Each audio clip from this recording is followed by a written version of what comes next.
Jessica's New Year's resolutions. Plumes of white smoke curled up from the chimney of Grandma and Grandpa Benson's cabin, almost hidden by the drifts of snow. The wind that had hurled snowflakes for a fresh covering that afternoon had died down, but the low clouds, dark and threatening, still spilled big white flakes that settled silently on the already blanketed yard, on the mounds of snow that covered the fence posts, and on the narrow paths from the cabin to the barn, chicken house, and woodshed. The door of the cabin opened, and a stream of light pushed out onto the lean-to porch when Jessica Benson, pulling her sweater around her, stepped outside the cabin. "Grams," she called, "aren't you through milking yet?" "Not quite," came the muffled sound of Grandma's voice from the barn. Jessica turned back into the cabin and closed the door. She leaned against it and looked at her brother Jeffrey at the table. "I wish Mom and Dad and Gramps would come home from town. Jessica paused.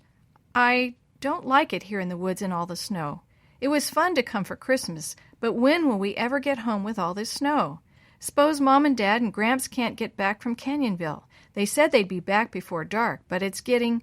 Oh, come on, sis, stop worrying. Why don't you do as I'm doing? Tonight is New Year's Eve. I'm making New Year's resolutions. I sure know some that you could make." Jeffrey swung around in his chair. "Now look here," he added when he saw the frightened look on Jessica's face, "the folks'll be home soon. Every Christmas vacation, Grams and Gramps have come to our place. This year they wanted us to come here. Maybe they think the same of the city as you do of the country. I, for one, have had a good time tobogganing and learning to ski on the skis Grams and Gramps gave us for Christmas. Even the tumbles have been fun." Jessica frowned. "It's all right for you to talk. You can already ski, and you don't mind tumbling in the snow. I hate it. All that icy cold stuff gets down inside my collar. Going so fast on the toboggan scares me, and I'll never learn to ski." Jessica walked over to the window and stared out into the gathering dusk. "What are you scared of? A bear?" Jeffrey teased. "You'd better sit down and make some New Year's resolutions with me. You could make one not to be a fraidy cat. And you know the saying, if at first you don't succeed, try again. Well, you could make some resolutions like that." "Jeffrey," Jessica interrupted, "I'm sure I heard a call." Jeffrey jumped up and ran to the door, jerking it open. Carried on the cold, crisp air was a call. "It's Grams!" Jeffrey sprinted toward the barn. Jessica grabbed Jeffrey's sweater from the hook by the door and ran out after her brother. There on the floor, just inside the barn, lay Grams, the milk pail on its side and the milk spilled out. "I slipped," Grams said, and closed her eyes. "Oh, Grams, you're hurt. What'll we do?" Tears began to roll down Jessica's cheeks. "What'll we do? We're all alone." "No, child," Grams said in a weak voice. She opened her eyes and tried to smile, but a groan escaped her lips. "No, we're not alone."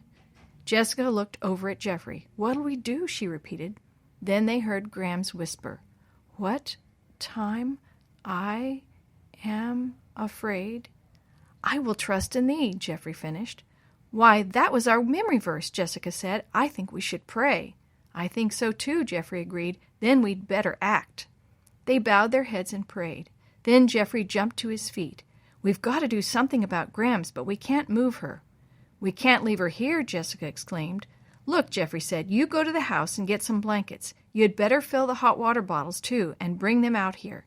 I'm going to fork some clean hay around Grams. That'll help keep her warm and also sop up the spilled milk."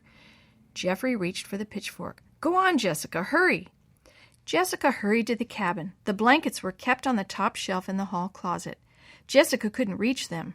Her mind seemed blank. "I can't get them," she started to sob. Then Jeffrey's words came to her about giving up too soon and about trying again.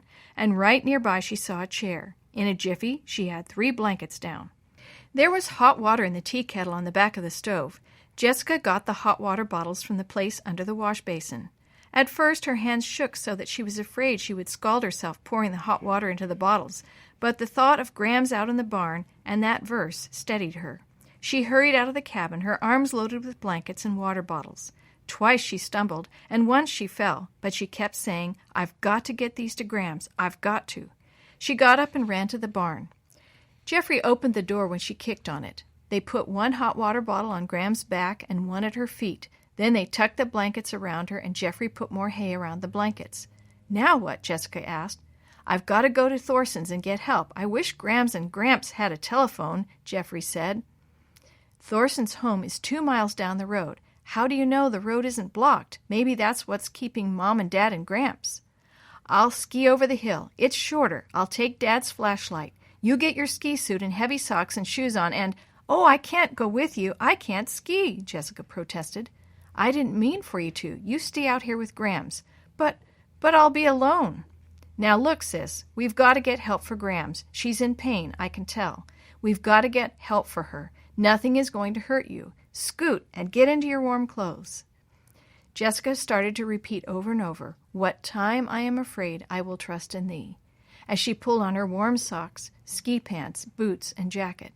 Then she hurried back to sit near Grams while Jeff dressed in his ski outfit and went for help.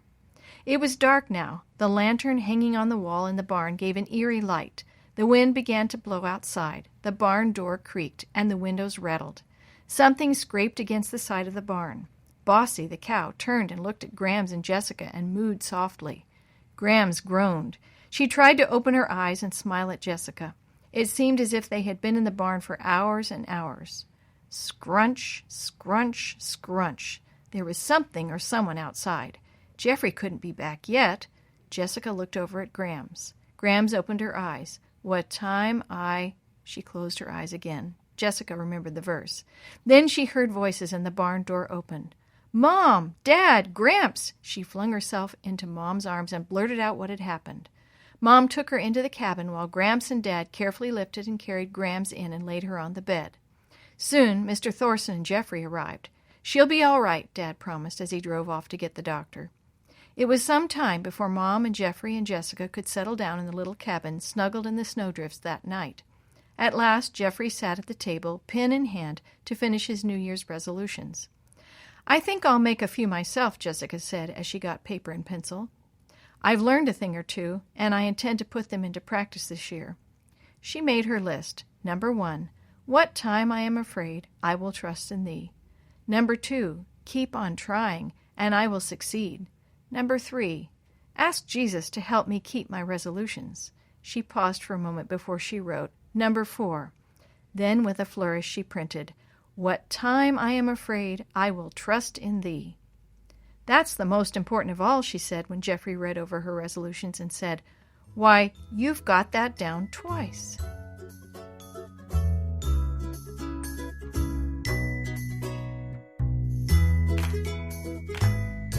The story you've heard today was first published as part of the Vacation Bible School program in the book God's World by the Review and Herald Publishing Association and the General Conference Sabbath School Department.